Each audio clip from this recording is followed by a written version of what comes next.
Welcome to Down the Barrel Podcast with Jimmy and Dino. Get ready to dive into the wild world of Minnesota hunting, trapping, and wildlife.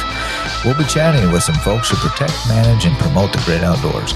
But don't worry, we'll also have some laughs as we chat about guns, whiskey, and anything else that catches our eye. So grab a drink, sit back, and get ready for a good time.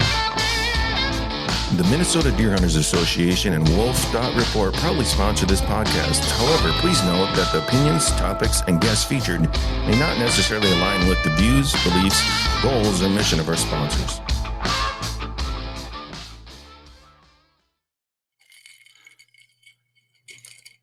Welcome back to Down the Barrel. I'm your host, Jimmy. And I'm Dino.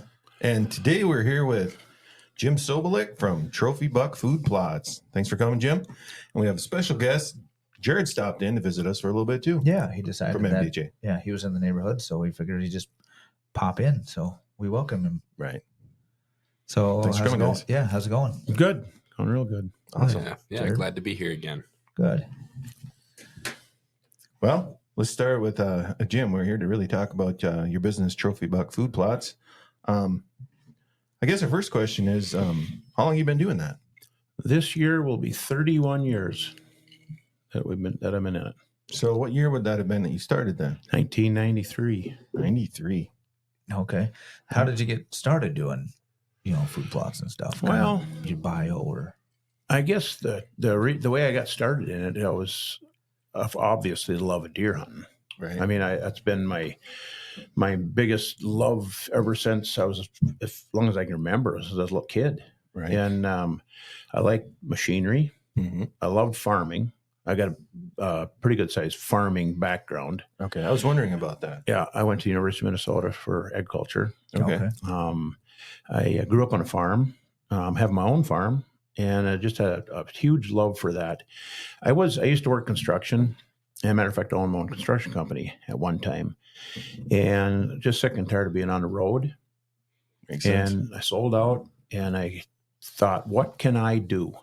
And I thought about this. There was, I thought about maybe possibly doing things like landscaping, but every single person in northern Minnesota that's got a bobcat has got a landscaping business. I said, no, that ain't going to work. And as I was driving around the country in the Northwoods up here, I'd start seeing all these gated off driveways back in the woods, back off of township roads, county roads, whatever. And I got thinking, what is behind them? What's back there? Then it dawned on me, that's all hunting land. That's all cabins. And I thought, well, what could I do to make a living? And so I come up with the idea of building food plots. And back then in 1993, I'll guarantee you there wasn't 5 people in northern Minnesota that even knew what a food plot was. That's what I was going to say. Probably back then there wasn't, now everybody's got Everybody knows about little it. tractor food plots. Thanks to the TV and the Sportsman's Channel. Exactly. I remember back then watching Waddell hunting. I don't even know if they were doing food plots then. Yeah. Mm-hmm. But so that's what I did is I thought about what I could do to build a company for it. And it didn't take long. I started, advertising. I mean, I made up little flyers and I put them on every single counter in Grand Rapids and Deer River and little 3-fold flyers and set them up and counters and people would take them. And pretty soon people would start calling. Because one thing I realized right off the bat was it's not going to be an impulse buy.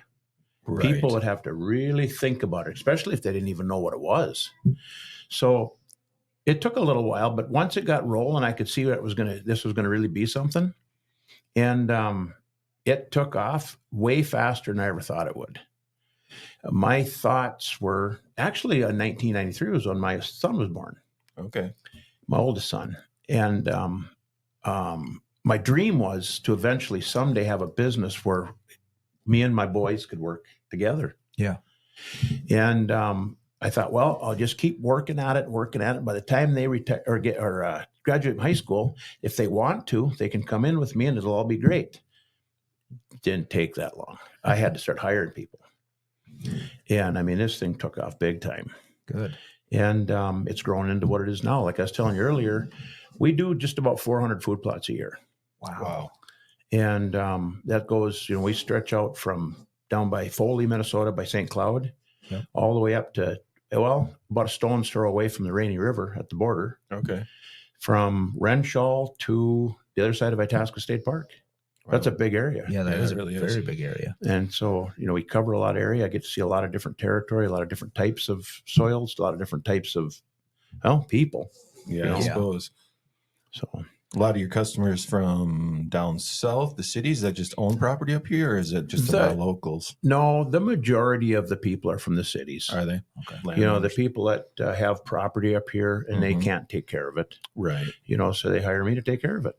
Well, So when we do everything from, the food plots, we've done all kinds of stuff. I mean, built driveways for them, yeah. dug ponds, shooting lanes, deer stands, Yeah. Okay.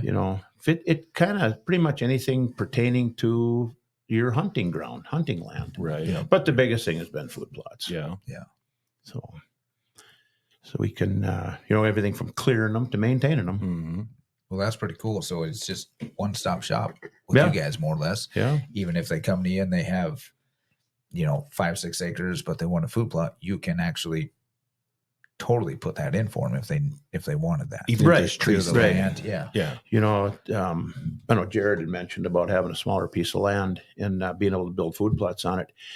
If it would be worth it. Well, it is, because if you take a look at it and say that, okay, my food plots are going to be on my land and I'm going to draw them in from all the other properties, whether it's county or state or whatever land, public land, use that, just make believe it's your land too, and just bring them in from there. Right.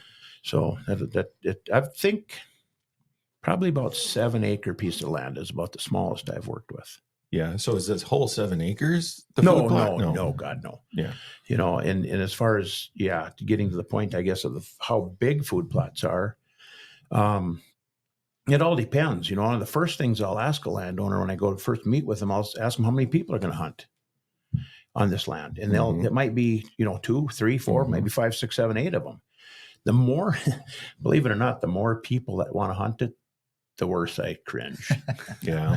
Because the more people you have involved, the more nobody can get along. Right. The more they Right. can't decide on anything. Right. And you'll have one guy that's all gung-ho, and the other ones are, I don't know, we got to wait and see. So then you get issues, But but for the most part, like I say, I find out how many people are going to hunt on it and kind of go from there. Because even if they're not saying that they just want to have food plots to feed the wildlife, they end up hunting on them. Right. Yeah. So everybody's got to have their own, so to speak. Right. Yeah, because I was going to ask, what is the average size? I mean, are we talking an acre, 2 acres? Well, that Suppose also it all depends depends. on the land and the lay of the land. Some times there might not be any more than a quarter of an acre that's possible to put a food plot on because low ground, high ground, whatever, rocky. But sometimes it's only a quarter of an acre. I like to stick within at least a quarter of an acre food plot, and then on up to that acre. Mhm. Sometimes even 2 acres if it's possible. Yep. So And there's no regulation in Minnesota for the size of a food No. plot. Is that correct? no, Okay. no size. 'Cause I know some states has to be, at least an acre or something like that. But No, And they don't consider that baiting, right? no. Wildlife food plots are basically an agricultural field, Okay. and it's also considered from the DNR habitat. You're Okay. creating habitat, gotcha. because the difference is obviously is all animals will use it. I've seen Mhm. every animal that you can imagine use them. One of the, believe it or not, what loves the food plots? One of the biggest or most, other than deer, Bear. timber wolves. Oh, timber wolves. Really? Oh, Yes, they love them. Really? They will eat the if you're fortunate enough to have some sugar beets growing. Mhm. They love sugar beets. They love turnips, I believe it. radishes. I've even seen them eat corn. Really? Mm-hmm. I suppose when it freezes, then the sugar beets, they get really sweet and the sugars really come out of them. They're sweet before they freeze. Sugar beets Okay. are. That's why, Yeah. hence, they're sugar beets. Right. See, normally when a plant freezes, it changes the glucose into the starches Right, into like glucose, pumpkins, yeah. so it becomes sugar. Mhm. But sugar beets are actually starch, or the starch is already sweet to begin with. That's Okay. why they can harvest them and make them into sugar, because otherwise, if they froze them, they start rotting right away. True. Okay. But no, the sweet sugar beets, believe it or not, like I said, other than the deer love them, but Right. the wolves, they love them. They actually take advantage of them Yep. too. I've actually watched timber wolves eating sugar beets in the same field as 30 or 40 deer. Oh, Really? geez. They don't care. Doesn't bother them a bit. Well, if Yeah. they're there for the sugar beets and not Yeah. the deer, you know. Yeah. That's crazy. So, but anyways, yeah, it's the habitat that you're creating, because the difference is obviously is that you're creating habitat where if you're baiting, you only bait until you harvest something off it and then you quit. True. And the True. downside to that is if them animals are starting to depend on it, Mhm. and then you shut it off, it's harmful to them, I guess, in a way, as far as having to go find more food, That makes sense. different Right. food. Yeah. So. Awesome. Well, Jared, you're awfully quiet over there. Yeah. He's just taking it all in. I just, Right. yeah, I'm listening. And, we've talked plenty of times. And I guess up until now, I thought you were more just a consulting business. Oh, you no. know, come in and tell landowners how to manage their property. No. I didn't realize you were doing that work for them. No, and you brought cool. that point up about consulting. Mhm. That is one of my biggest pet peeves. Yeah. This is getting to be a very big thing. Like I said, I've watched this grow for a lot of years. And right now, my biggest, not competition, but nemesis is consultants. Because the thing of this consultant is they, with the modern day, with the computers, the aerial photographs, all the different tools that they have in that aspect, they can sit down, they'll make up a plan for a landowner, and they call it consulting. They call it, a plan for where to put your food plot, where to put your deer stands, where to Right. put the trails, I've even had them put where mock scrapes go, where to put bedding areas, where to put, apple trees, all this stuff here. And the problem with that is these people will buy into this. It sounds great. You're going to transform my land into this wonderful, unbelievable hunting property. The problem with that is the people that are consulting, they've never done anything in their life. Right. But they're not even from Minnesota. Yes, most of them aren't even from Minnesota. Right. They've never cleared a piece of land. Their expertise in planting a food plot is walking around with a hand planter and cranking out some seed on top of the Right. ground. They're lucky to have a four-wheeler with a sprayer on it. You laugh. People laugh about it because jokingly, but you wouldn't believe how much equipment I have. Oh, I've seen the pictures. You got some Yeah. actually heavy duty equipment. Yeah. The thing of it is that the people, like I say, I've been doing this a long time, and I've seen a lot of people come and go. I've seen more than I could ever count. And the reason for that is because people start talking about food plots. They think, oh God, it's fun. Mhm. I want to do it. Yep. And so they get a little tractor, a little tiller, they get a little planter, they get a pallet to drag behind their four-wheeler to cover the seed up with, and they think they're a food plot expert. Oh, that But- sounds familiar. Hey, we don't have a pallet though. That's true. Oh, I've seen bed springs. They work. I do have one of those. Yeah, with tires and bricks Yeah. on it. Yep. It But didn't work for now. What but- happens is that, that will work for the one food plot you started on. Right. But now what the main thing is that you have to be able to build a food plot in any place that it could possibly be. You get a landowner has you come look at their property. It could be aspen forest that's never been cut, Right. virgin timber, 24-inch on the stump. You got to be able to build a food plot there. And if you can't, then that just limited you of a job. Exactly. Yep. You have to be able to build one anywhere. And most people can't do that. And pretty soon they find out, for one thing, how hard a work it is. And they give up. And the other thing is that you really do honestly have to have a pretty good farming background to be able to plant this stuff, to know what to plant, where to plant, how to plant it. That was going to be my question too, as Mhm. to, you can go to L&M and get, we bought that domain stuff, which is Right. really good seed, but was it good enough for the soil that we had? Yeah, and, who or, knows? the shade, sun, where you would be able to obviously know what they would need. The biggest thing there is you have to know what to plant to benefit it later. Exactly. This year, what you plant this year to benefit it for next year, for the year after that. It's a long-term process, and you have to know what you need to plant, what you need to fertilize with, what you have to do, so that to get to the point that you were looking for to begin with happens. Exactly. Because it ain't going to happen the first year, Right. So For sure. Yeah, some people think, just like you said, it's as simple as buying a 4-wheeler, a small tractor tiller, and just throwing a bunch of seed out there, and it's going to grow. Yeah, that's not the case. Yeah, It's not the we case. learned that No. ourselves. That Right. It's not that easy. It's not that easy. And then, going back to the thing with the consultant, one thing that I found, and I can speak from experience because I've had quite a few people call me up and want me to come and look at their property after they've had a consultant. They hand me this great big wad of papers and maps and say, here's what the consultant said.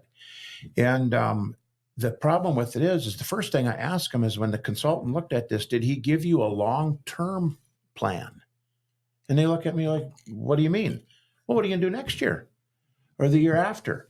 And if they haven't got any kind of a long-term plan for long goals, I know it's a bunch of crap. Right. Yeah.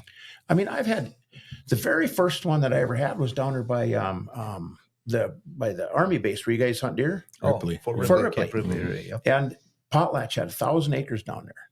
And they hired an outfit out of the cities to prepare this land for sale. And they hired the Quality Deer Management Association. And they came in and they built this whole map. They a consultant put this all together. And then they put it out on bids. There was about 5 or 6 different contractors that got to be able to bid on this, and then the cheapest one got awarded it, of course. I was not the cheapest one. But what they did was they basically took the map and they just figured out, okay, we need to have a bedding area. We need to have a food plot here, it's on a kind of grid so that they're all evenly spaced out. We needed the road on this side. We needed to have it so that, because there was plantings on one side of the road and not the other side, so they could drive these with their side-by-sides. Mm-hmm. It might be legal to road hunt in Georgia. It's not legal here. And so it was kind of designed like you would maybe see something in Georgia. Yeah, but the problem is the food plots, some of them were on the side of cliffs. Because it was just printed out on a map. Right. They didn't actually went to the property. They didn't go look at it. Right. And so this whole thing ended up being a kind of a disaster. The contractor that got the job, believe it or not, he was did field tiles. Oh. That's who got hired to do it. Okay. And it took I think he was there for 2 weeks, and they fired him. And they called me up. They said, would you come and do this? So I went down and finished the whole job. And of course, we had to change some stuff and get it figured out right. Worked out really good. The only bad part of it was that's really, really, really dry sugar sand. Yeah. Oh, that's tough. But we were able to get it all done, get it all, the food plots, the trails, everything that we needed to be in there. Yep. It was actually a pretty good experience, put it that way. But so, like I said, with the consultants, they just don't put the boots in the ground to figure it out. I had one couple springs ago that I went and looked at it for the guy, and we're sitting in his pickup, and he's showing me the map, and he said, there's supposed to be a food plot right there. And I said, where? He said, right there. I said, you mean in that cattail swamp? But see, that's where it fit in the map. Yep. Right. So anyways, that's kind of stuff that you're going to deal with consultants. And I suppose you got to understand, I'm not real pleased with them, so I'm not going to say a lot good about them, because I've had people that I've worked for years built some unbelievably beautiful food plots and trail systems. All of a sudden, they just decide they want to get a consultant there and look at it. Next thing I know, I'm out of a job. Yeah. Wow. And I can speak from personal experience that has happened.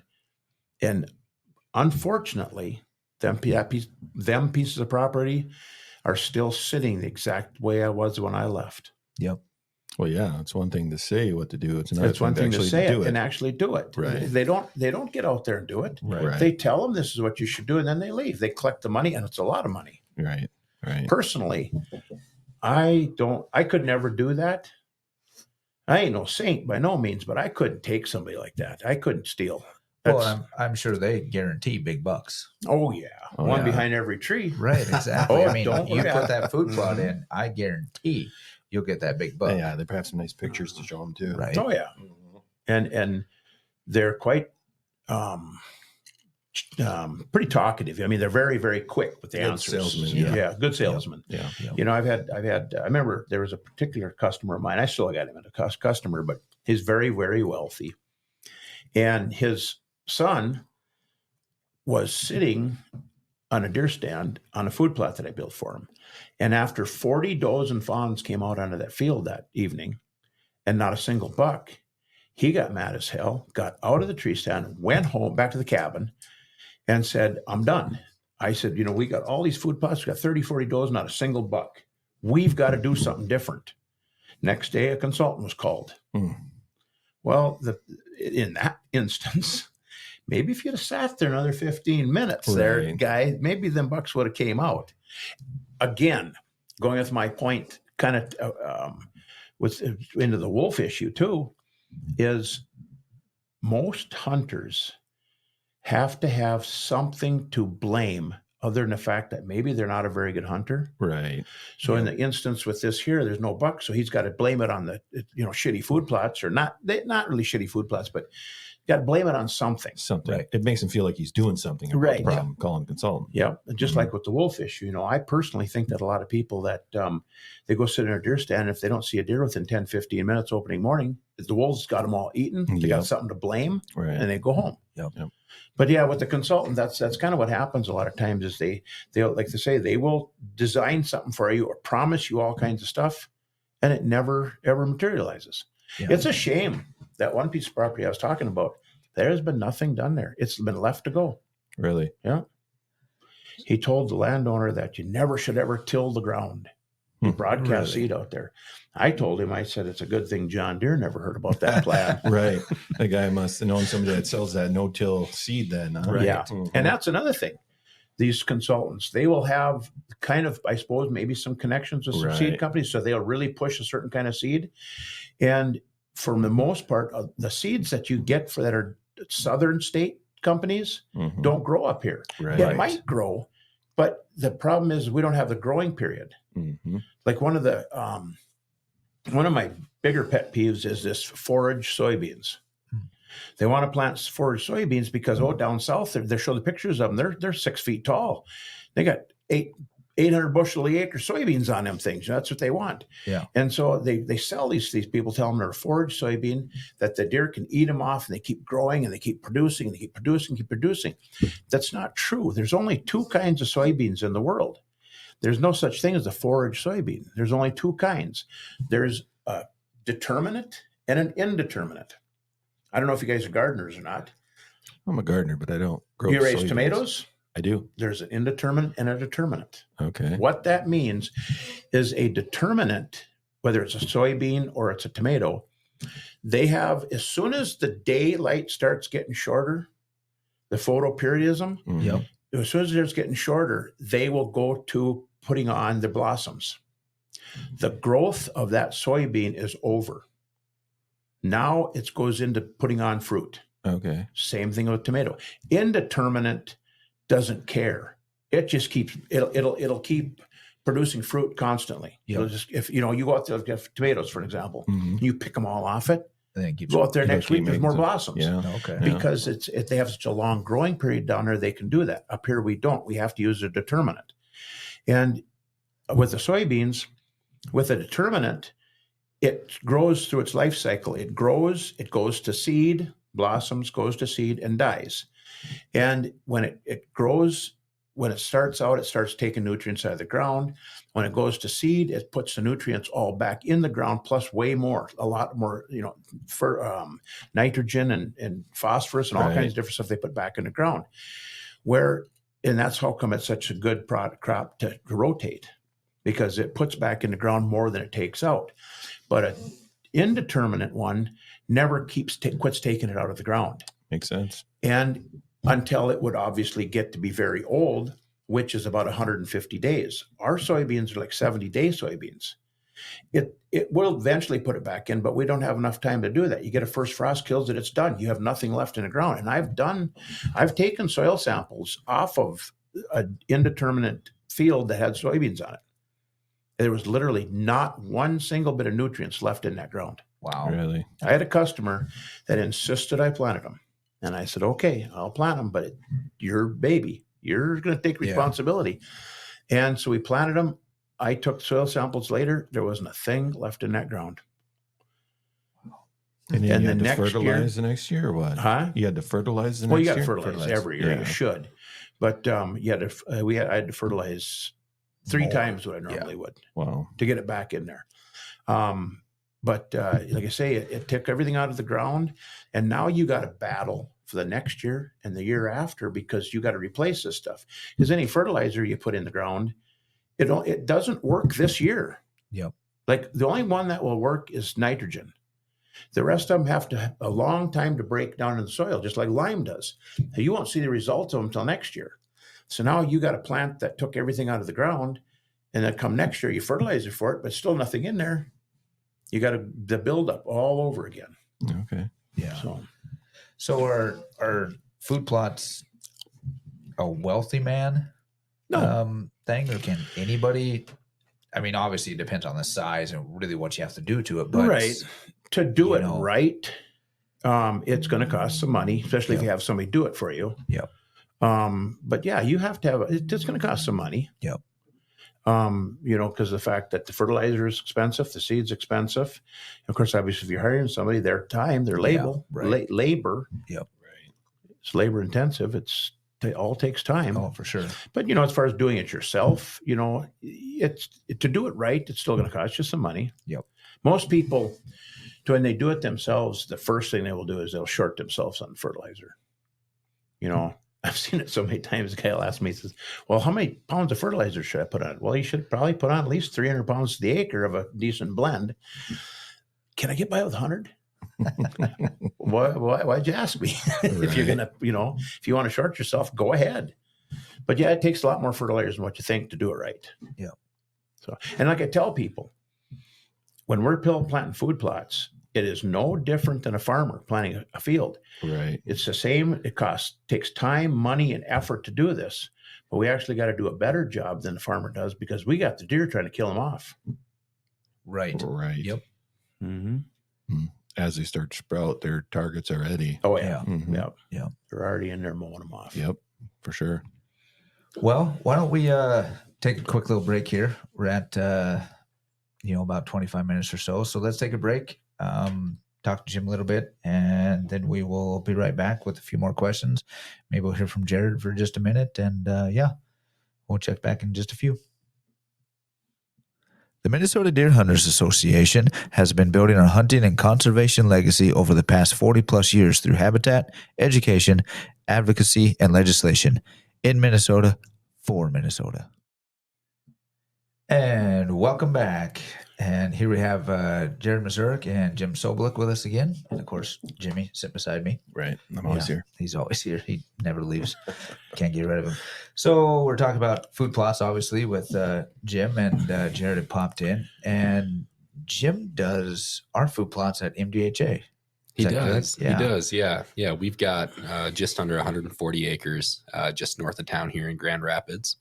And we have 4 food plots out there that, Jim, I believe you've been doing for about 12 years now. Yep. About 12 years. Yeah. Yeah. And we get some trail cameras out there on occasion, and we've had some nice deer come through. We've had a few wolves come through as well. So I'm just curious to see what you're thinking for this year for our food plots.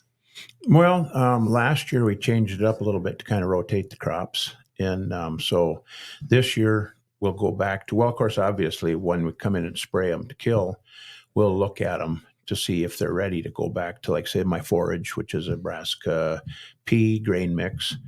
And if the soil's good and everything's ready to go from taking them out of that for 1 year, we'll go back to them. Yeah. Because that's by far produces the most tonnage per acre. I mean, It provides the most feed. Right. Yeah. So, very good. What's the soil like out there? Rockier than hell. Is it? Yeah. I've been out there when they've been planting. You can just hear it. Is it Oh, a it's plant? just Is like- it rocks? It's just like dragging the disc down the middle of a blacktop highway. Yeah, it's horrible. Yeah. But it is what it is. There's one food plot to the southeast Right. of the other ones, but kind of back in the woods a little bit. Yeah, I like that one. I've seen That's that one. great. That Yeah. was no rocks in it. And that's Yeah. got better soil in it. That's really good. Mhm. That was all pipeline right away. Yep. And that was all built back in the day when there wasn't a lot of very close watched practices. Right. And they basically just came in and took all the soil and just tipped her upside down and went about their job. Right. So the topsoil didn't get saved. The rocks didn't get picked out, that kind of stuff. So it kind of all got sifted to the top. Okay. And it is what it is. But we grow good crops out there. I mean, it works. Yeah, They look Yeah. great. Yeah, well, we actually open up that land for any of our members to come out during the archery season. They can sign up in the office, and hunt over those food plots, and they've had some success over the years. Yeah. So we appreciate it. Yeah, lately we've had, I know the last few years has been just a couple hunters. Just it kind of goes in spurts, obviously, as to who needs more, public land or anything like that. But I'm trying to think, I don't know if they had any success last year, but there were a couple guys that were consistently out there, and they love, the food plots, and they hunt over them all the time, and they always see deer. So I would imagine if they're consistently going out there, they're not just meat hunters. There's somebody that's going to go out there looking for a particular deer or something particular. It might not have to be just a great big buck, but that if they're doing it all the time, they're doing it because they enjoy it. Yep, Right. exactly. Not just shoot something. Right. Yep. So Do you allow members to put trail cameras out there? I do believe we do. Yeah. Yeah. I know they have before, and they've even put up their own stands. So we kind of treat it like obviously public land, to where you put your stand up, we prefer you to take it down. If you do leave it, it's public property more or less. So anybody else can sit in it. Another member could use it if Yep, you leave exactly. it there. Yep, exactly. Yeah, Okay. kind of the same with the trail cameras. You're welcome to put them out, but we can't guarantee they'll be there when you get back. Right. Makes sense. Yep. Yeah. Well, and then Jim, I'm also looking at potentially doing a food plot at my place. I'm about 20 miles northeast of here. The only issue, I'm on about 11 acres, but it's a lot of low-lying wetland. So I'm not really, I don't know. I could use your expertise. Well, yeah. And like I say, every single project is different. There's no two the same in the whole world. And that's why it's, when I do look at a job, or if I give somebody an estimate on a job, every single one is different. There's nothing set. So it has to be looked at, period. Yeah. There's lots of things you can do. There's one, it might be a situation where making some really good wide trails between them low spots. Instead of having a regular round food plot or a square one, you got a long skinny one. Right. Yeah. That works too. Yeah. Believe you me, them deer will come right down that trail, Yeah. especially if you got something good in it for them to eat. But I mean, there's many options, So as far as that goes, 11 acres, that's actually a fairly good sized piece of woods, as long as you got a lot of other woods around it to draw from. Yeah, absolutely. So if there is somebody out there that wants to do this on their own, any ideas on, seeds that are going to have the best chance in an environment like that? Well, that's a tough one, because it takes a lot of work to get the ground proper, to condition properly, to grow just about anything. So until it happens, it's not really a magical, I call it the magical bean. There's not a magical bean out there. There's seeds that will grow. There's some pretty good clovers now that'll work if the ground is a little bit lower ground. There's some pretty good clover mixes that you can put in that work. If you can work the ground and till it, the brassica mixes work good. But then again, too, if you don't have enough of an area, they'll get eaten off right away.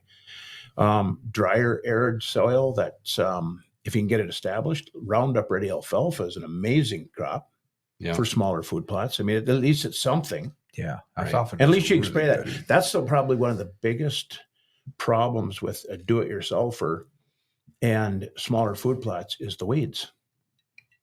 Yeah. If you can't kill the weeds and take care of that problem, you're always going to have that problem. Yep.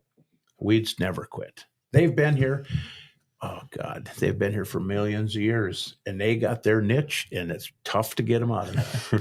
I bet. Yeah. Well, sure. Sounds like I'm gonna have to have you over to my place. Yeah, I'd love have to you look come around. over and look at it. I'd love to come look at it. I've had guys, customers of mine, they'll say, well, a really super dry year, they'll say, well, how come the weeds are growing and the crop isn't? Because they've been doing it for about 1 million years. Right. In that same spot. It would be nice if a little drought would kill them all, but it don't. So Yeah. No. yeah. And the weeds, when not properly taken care of, go to seed. Now you just increased them. You're trying to get rid of them too. It's a kind of a catch-22 with them. Right. For sure. Yeah. We should have him come look at our spot once too. And That's see. just sand, I think. There. That's true, but Yeah. he'd probably laugh at what we did originally. Oh, I would almost guarantee it. Well, like I say, it's all in fun. It's all a lot of it's Yeah. just doing it because it's fun. Yeah. Yeah. Yeah. We It tried. was a reason to drink a few beers. Yeah, it was Yeah. it was definitely a D for effort there. So Yeah. Something did grow, though, I think. weeds. We Yeah, definitely had weeds. lots of weeds. Yeah. But I think there was some random stuff in between there. I though. think there was. Yeah. Yeah. Yeah, for sure. And then horses ate some of it. Oh, I've had that Yeah. happen. Yeah. I had a guy one time that I planted these food plots for him. And, oh my God, they were doing beautiful. Beautiful. Neighbors' cows got out. This guy lived in the cities, and I went over there to check on him for whatever I went over there for. I don't remember. Maybe I was going to go over and do some spraying. Maybe I was going to do some whatever, something else. And I got over there. I'm looking. There's cows everywhere. I'm not talking 2 or 3. I'm talking like 50, 60 head out there. And I looked, and that food plot was gone. Oh, I mean, man. literally, it was I beautiful. The turnips, were probably in that baseball size already, maybe a little bigger. Maybe 2 to 3 feet high growth out there. Wow. There was nothing. And they'd been there for a few days because they were in there long enough to get this run through their system. Yeah. There was no cow pies. It was all Oh, liquid. Oh, man. What a mess. And you want to talk about stink. But it was literally, that ground was covered. I mean, literally covered. The next year, I had some of the best food. That's what I was gonna That's great say. fertilizer. That's the best fertilizer ever. The best fertilizer there is. The landowner was not happy. Well, no. Right. No. Yeah. Wow. Yeah, that happens. I know I was down in Illinois deer hunting once, sitting in the stand, and I had a bunch of cows just wander by me. Yeah. I had another customer that he went and looked at his food plots, and there was nothing there. And she called me up, and he was ticked. And I'm thinking to myself, well, I don't know. I don't know what would be wrong with them, why they wouldn't grow. So I drove over there to look at them. And I get there, and I started taking pictures of all the cows standing in his food plot. This is a different guy from the previous guy. So I emailed him in pictures. I said, I don't know. What do you think happened? And I made sure that I had the pictures with the cow and his deer stand in them. So he knew it was his land. He didn't say nothing after that. But I thought to myself, you called me up mad as all get out. Didn't you notice Right. that this is all eaten off and there's cow pies everywhere and there's tracks everywhere? Just No. really big deer. Right. Really big deer. Right. No. Wow. So how was your hunting season this year? It was a great hunting season. Yep. I consider it a great season anytime I can get out there. Right. I hunted a lot of days. That's one thing I have the opportunity to hunt many days. I'll definitely hunt there, probably about the second half of October all the way to the first of the year. And it was great. It was good. I shot a really big buck. My son got one. My let's see. That's all we got this year. But it was good. Awesome. It was a really good season. I mean, I've heard a lot of people complaining, saying that it was a terrible deer season. I've read on Facebook different people complaining, saying that they hunted 7 days hard, never left the deer stand for 7 days straight. Well, and they never seen a deer, never got a deer. Maybe they didn't see one, but they didn't get one. Yeah. Out of all the days I hunted this year, I guarantee you I could pick out 7 days that sucked. Oh, sure. But I can pick out 7 that were unreal too. It goes back to that thing, like I said, about they got to blame something. Yep. They can't blame that they're a shitty hunter. Exactly. Hey, most people won't confess to that. No, Just us, no. Dino. I've got guys know that tell we me, are. I got guys that don't want to plant a certain food plot anymore because every time they go out there, they chase all the deer out of it and the deer don't come back. And I've asked them, well, why are they chasing them out of there? Oh, when I drive my side by side across the food plot to get to my stand, they all leave. Weird. Okay, you can't fix stupid. No. No. Tough. You can't. But that's, like I said, they got to blame something. If they think that there's some wolves around, that's the Right. biggest thing I hear. That's the Well, main nowadays number one it thing. is. Yep. And I ask every single one of my customers if what they think about the wolves, if they've seen wolves, had wolves, whatever. The majority of them, a lot of them, I should say, will say that, yeah, the wolves are terrible. You've got to do something about the wolves. My next question: have you ever seen one out there? Right. Well, no, but I've seen the tracks and I've heard them. That's the next thing I hear. Well, that don't constitute that it was you got wolves chasing all the deer out of there. Another thing too, I get a kick out of with people complaining about the wolves. They always say, "Oh, I got nothing but wolves. The deer are gone. All we see is wolf tracks. No deer left." Next thing I say to them is I say, if you were to go to the grocery store down here, downtown Grand Rapids, you went in that store and there wasn't a single thing left in that store to eat, would you continue to go back there or would you go to find a different grocery store? You don't think the wolves are doing the same thing? Exactly. Right. If the wolves ate everything out, they would go to the next grocery store. Yep. So don't Yep. tell me that the wolves are still there because they ate all the deer. They don't. Another one that I've heard many times, got all wolves, no deer, but their food plots are all eaten off. Wolves will eat just about anything, but they're not total vegetarians. Yeah, no, Well, completely. Like we said in our first video, we had a wolf on the camera opening day. Yeah. And then we had a deer behind it within 45 minutes. Oh, yeah. Yeah. Something like that. See it you all know? the time. See it all Right. the time. So, I mean, it's, Mm-hmm. they're there. We used to hunt north of town and we had good deer population yeah. for quite a few years. And then started noticing wolves were moving in. You know, we hear them howling, we see their tracks, everything. And then the deer population, in that area kind of slowed down. Mm-hmm. We could quit hunting out there for Yeah. a couple years. But then we had a buddy, he went back hunting there and deer population was back up. Mm-hmm. Less wolves, so it's obviously a cycle, and For you sure. can attest to that. Oh, obviously it's on your definitely property. a cycle. When the Yeah. when the deer population goes up, the wolf population goes up. When the deer population drops off, so does the wolf population. Just it's a cycle, and not only is it a cycle for going up and down, it's a long-term cycle. I did a bunch of research studying on the deer hunter, the kill rates, the amounts of deer that were killed, harvest rates, and the total deer survival of the deer, how many there were because of bad winters and whatnot, and the wolf counts. And they all went up and down the same, about a 10-year cycle. And right now we're in the bottom of the 10-year cycle. It's would be not a fitting. cycle. Yep. It's not just because of bad winters. It's not because of the wolves. It's just a normal, natural cycle, just like the grouse. The grouse cycle is Right. every 10 years. Deer are too. Look it up. It's on. I Googled it. Anybody can Google it. It's a cycle. And it's about a 10-year cycle, just like everything else. So when people say it's all the wolves, it's not. And the more so than anything, it's bears. Yeah, I agree with that. I agree with that. Well, that guy at Camp Ripley, Right. he was telling us The about MP, the bears down there. Yeah, the MP. He Yep. said, because normally we, get reports of wolves and bears, and this year, very few wolves and a lot of All bears. A lot of bears. Yep. There was that guy, my favorite scientist or biologist, whatever. He's dead. He's passed away now, but a guy by the name of Dr. Delgadice, Glenn Delgadice. He did a 30-year study over here in the Shingle Mill country, which is Yep. that big, huge woods between Grand Rapids or south of Grand Rapids, Sugar Hills area, Yeah. over to Deer Okay. River. Reamer, I'm sorry. And a 30-year study. And in his study, he concluded with a lot of research and a lot of facts that of all predation, the black bear kills off 50% of the fawn crop. It's 50% of all predation is by black bears. Wow. The timber wolf, believe it or not, is only 7 to 9%. And the age group that they primarily attack or go after is the old ones, the oldest of the herd. And it's probably because they're going to die anyhow. Right. Yeah. They're not going to make it through the winter.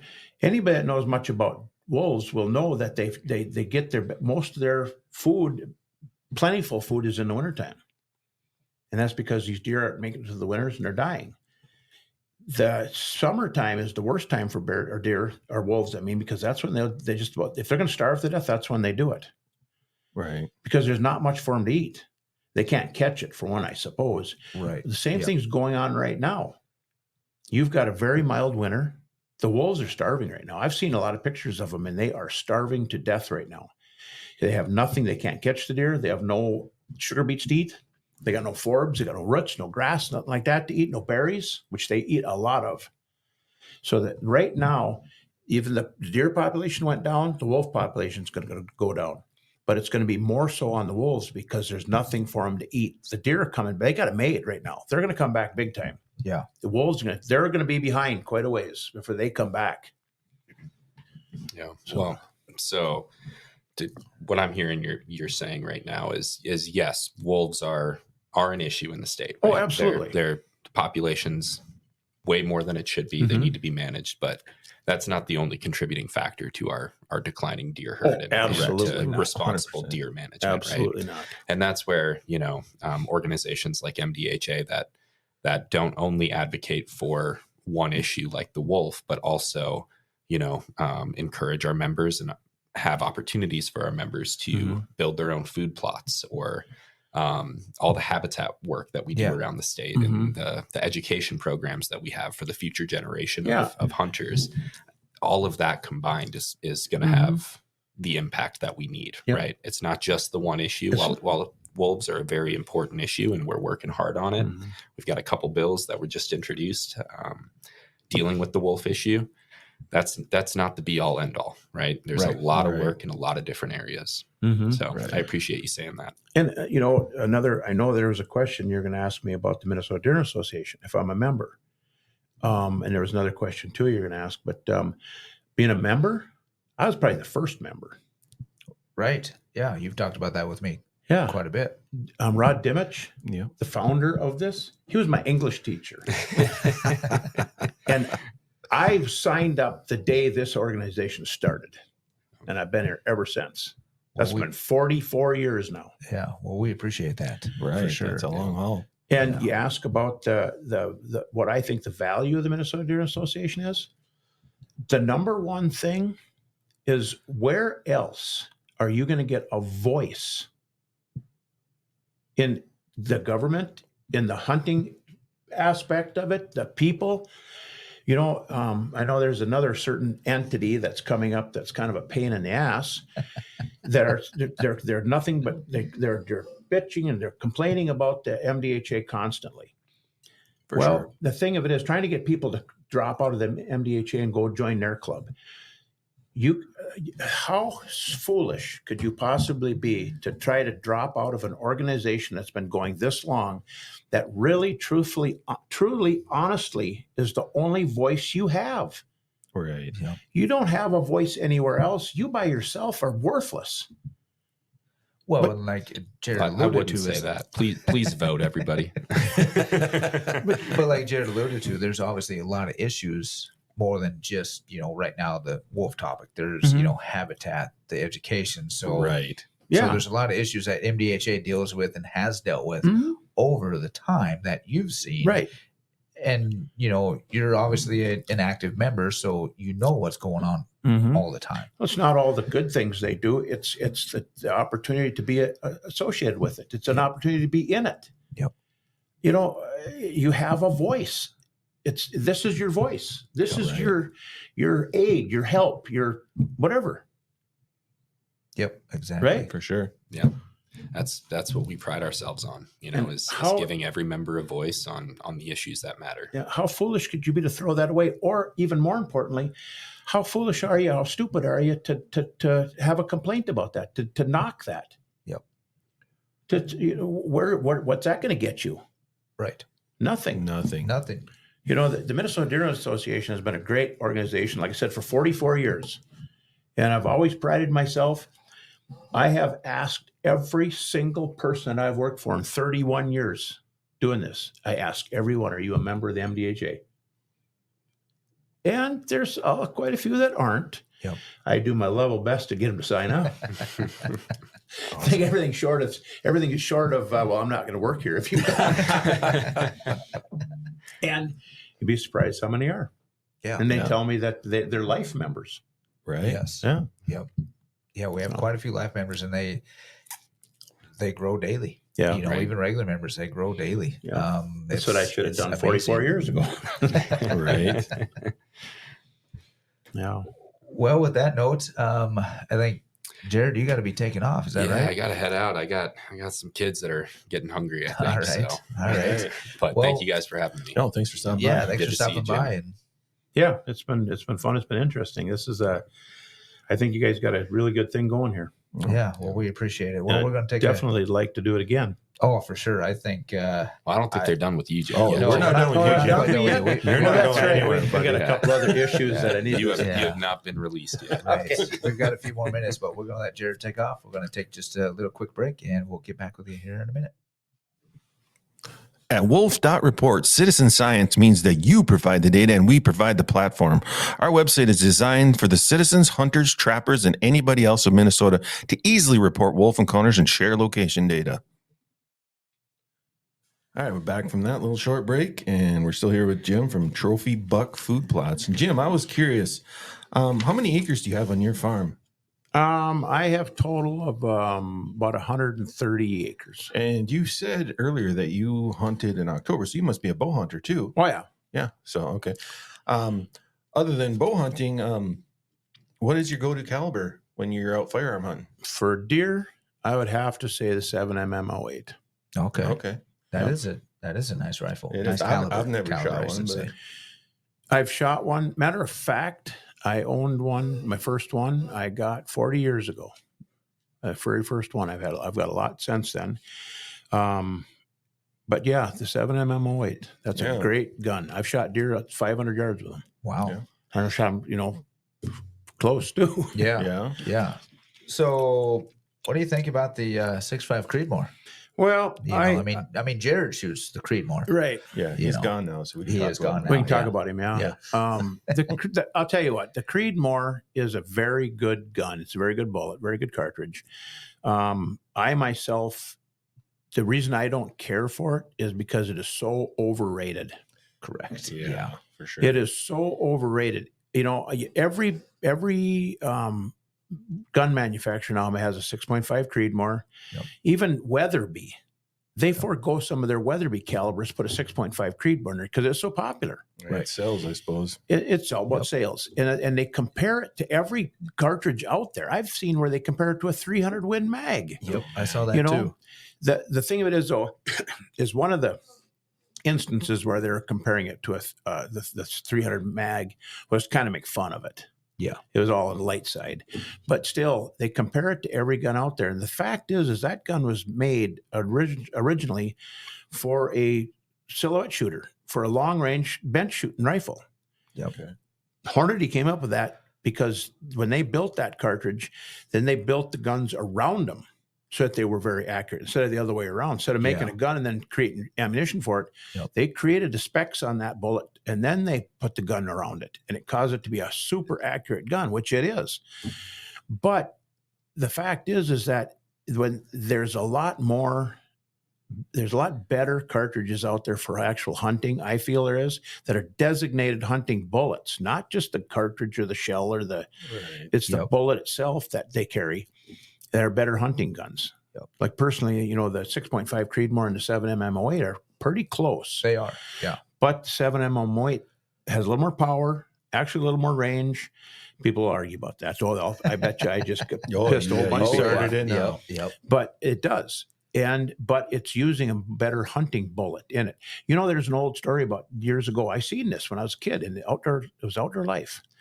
They took them old oil cans that were paper oil cans. They had tin on top and tin on the bottom. They had to put a spout in them to pour the oil out.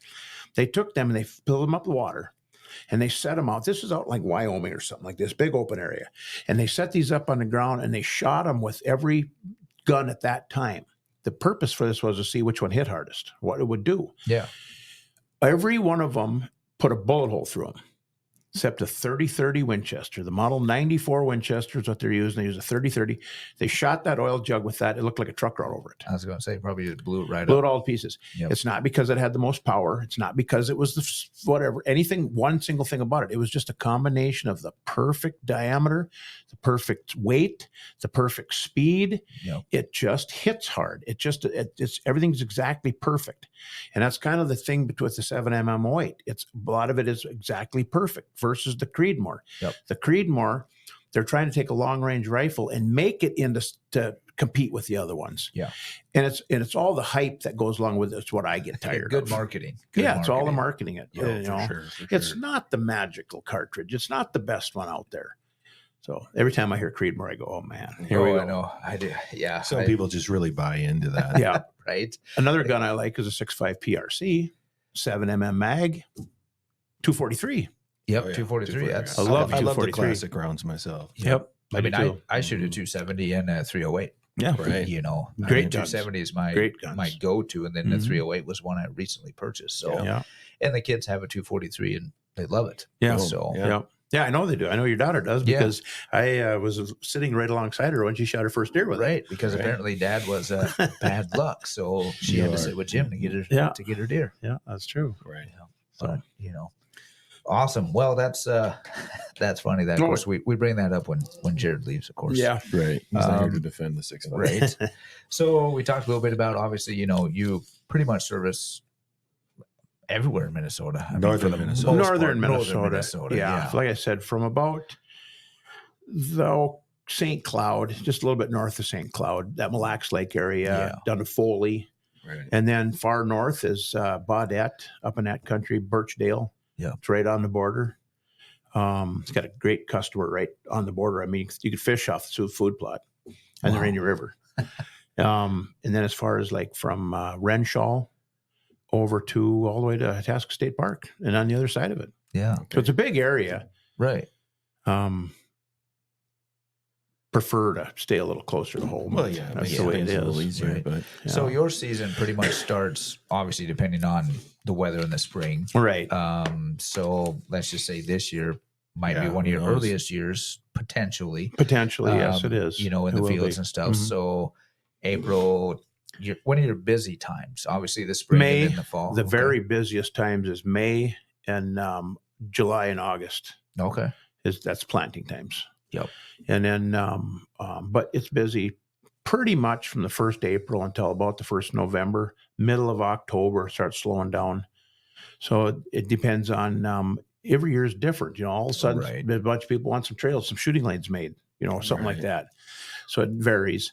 And then the winter time can also be a very busy time too.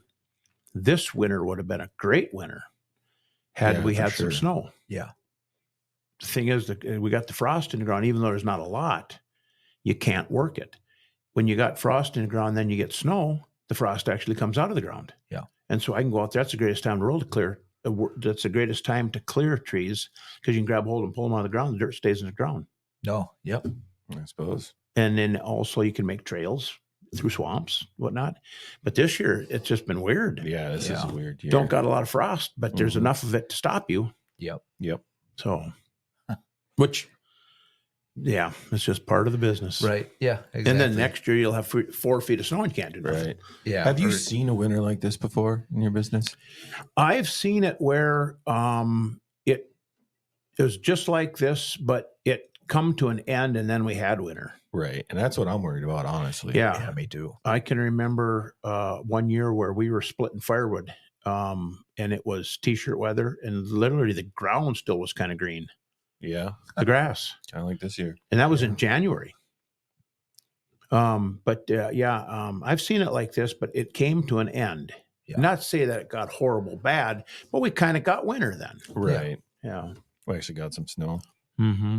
And I suppose it also depends on your busy season as for obviously the weather. If we're in a drought, I mean, Mhm. we've been in a drought off and on the last, It's 10 years in a way. It has Right. kind of changed. The climate changes. Like I said, I'm not an advocate of climate change because that's really gets me going. That'll The be for global another warming. episode. Yeah, That'll we'll be talk another about that episode. next time. When I say climate change, I'm talking about that same look with the deer. You got your fluctuating. It's a It's a cycle. cycle. Yeah, A cycle.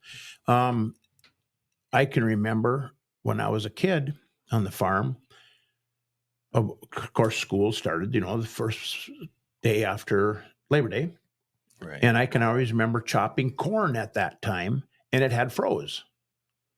Because as soon as you get a good killing frost, like 2 days later, Dad would be chopping corn. That's when it was perfect time to chop it. We don't get a frost. Don't seem like that early anymore. It's always later in September. So that's Right. kind of changed. Right. So yeah, it does fluctuate. It does change. That's for absolute for sure.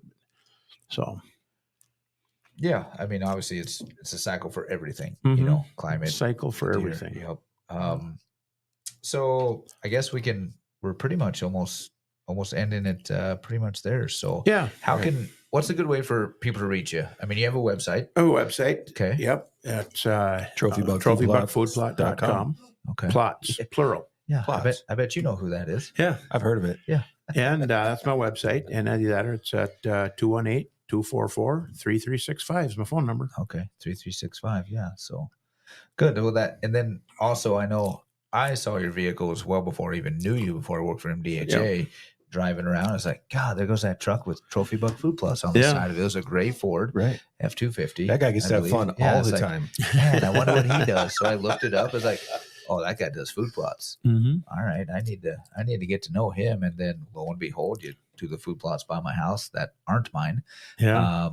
But no, it's been really great. And like I said, my daughter hunted on your land, last year. Mm-hmm. My son hunted this year, which was great. We saw a lot of deer, had some good opportunities. So And hopefully next love year to have him back next year. Yeah, next year we'll hopefully be able to go back and get that done. And yeah, by all means, I would Personally definitely feel that I'm going to have to recruit a few more kids on the youth hunt this year that come to my place, because I think we're going to have a plenty of deer to shoot.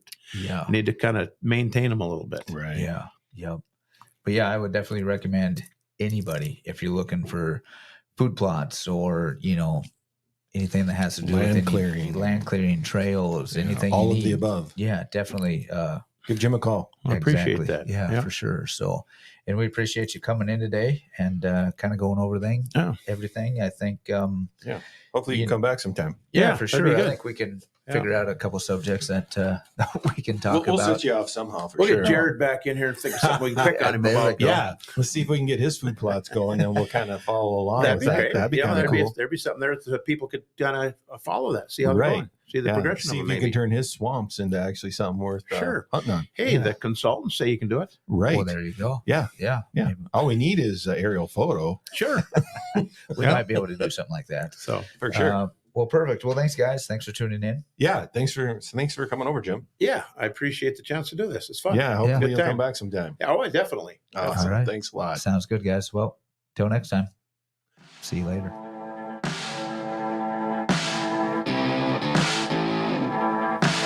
Views expressed by Jimmy and Dino or podcast guests are solely their own and do not represent the Minnesota Deer Hunters Association and wolf.report.